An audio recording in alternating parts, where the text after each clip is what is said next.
Welcome to the deep dive. You know, if you've ever felt like you're just constantly battling yourself with inner criticism, impossible standards, it's exhausting. It really is. Well, today we're looking at a potential path out from the Toltec tradition, Don Miguel Ruiz, The Four Agreements. Yeah. Our mission really is to explore how we kind of trap ourselves in suffering and how these, well, four simple ideas might set us free. Right. And Ruiz starts by saying, our core self, it's basically pure light, pure love. Simple as that. Okay. But we're living in this huge illusion, the dream of the planet, he calls it. It's like reality is a mirror, but we can't see clearly. Why not? What's blocking the view? He calls it the smoky mirror. It's like this fog, this wall of smoke, basically built from fear and all the stuff we absorb. The stuff we absorb. So how does that fog actually build up? Is it just there? No, it's a process. He calls it domestication. Think about when you're a kid. You learn through, rewards and punishments, right?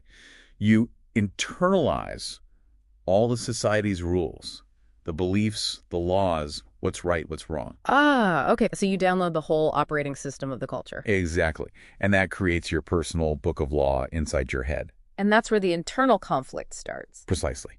Because that book of law sets up these two characters inside you. The judge, who's constantly evaluating everything. Always criticizing. And the victim, who takes the punishment and feels guilty or ashamed. This whole internal argument, this noise. Yeah. That's the mito. It's like 1,000 voices shouting at once in your mind. Wow.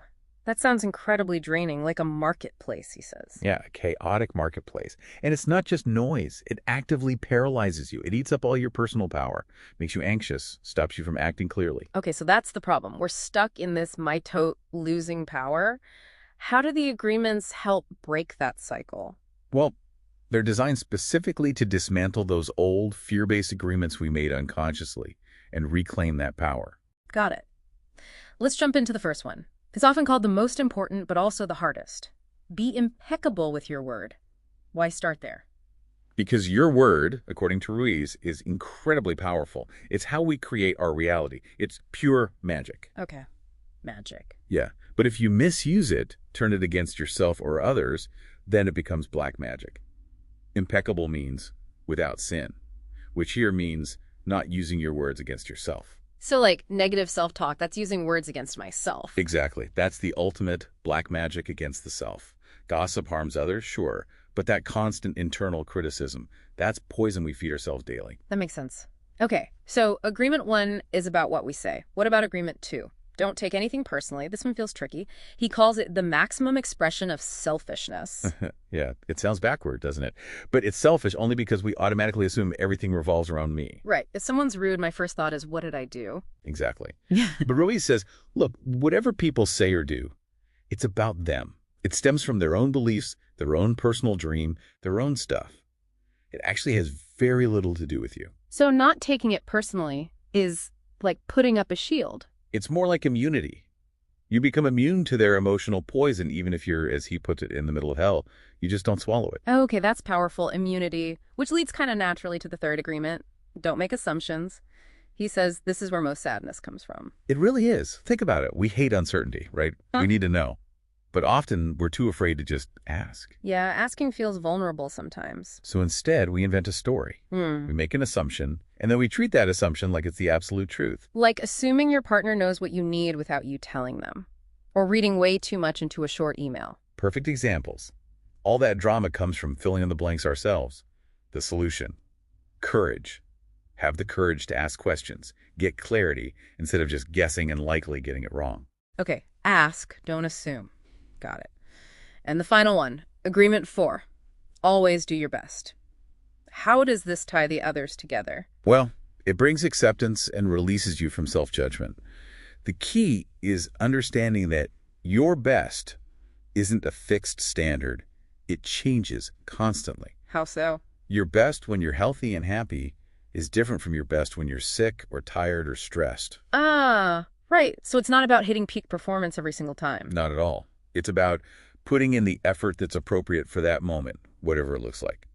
If you always do that bet, you stop beating yourself up. No more guilt, no more regret about the outcome. And you do it for the love of the action itself, not for some reward. Exactly. That's the shift. You act because you choose to act, because you love doing it, not chasing external validation. So if you listening commit to these 4 agreements, what's the big picture change? What's the payoff? You essentially take back all that energy, all that personal power that was being wasted, upholding those old fear-based rules in your head. Yeah. And you start to transform your own inner world.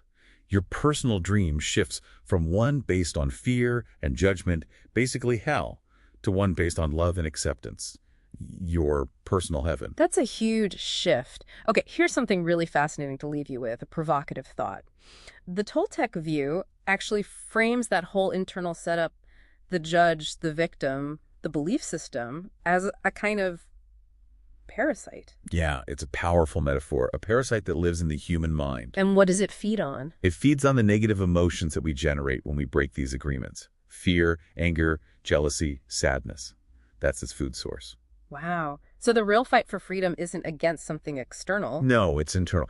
It's becoming a warrior, Ruiz says, who consciously rebels against this parasite inside your own mind. And it's not about being perfect at the agreements. Not at all. You'll slip up. You'll break them. Everyone does. The warrior spirit is about standing back up every single time, dusting yourself off and trying again. Just focus on today. Live one day at a time, practicing these agreements. That's the path. The battle for your mind is ongoing.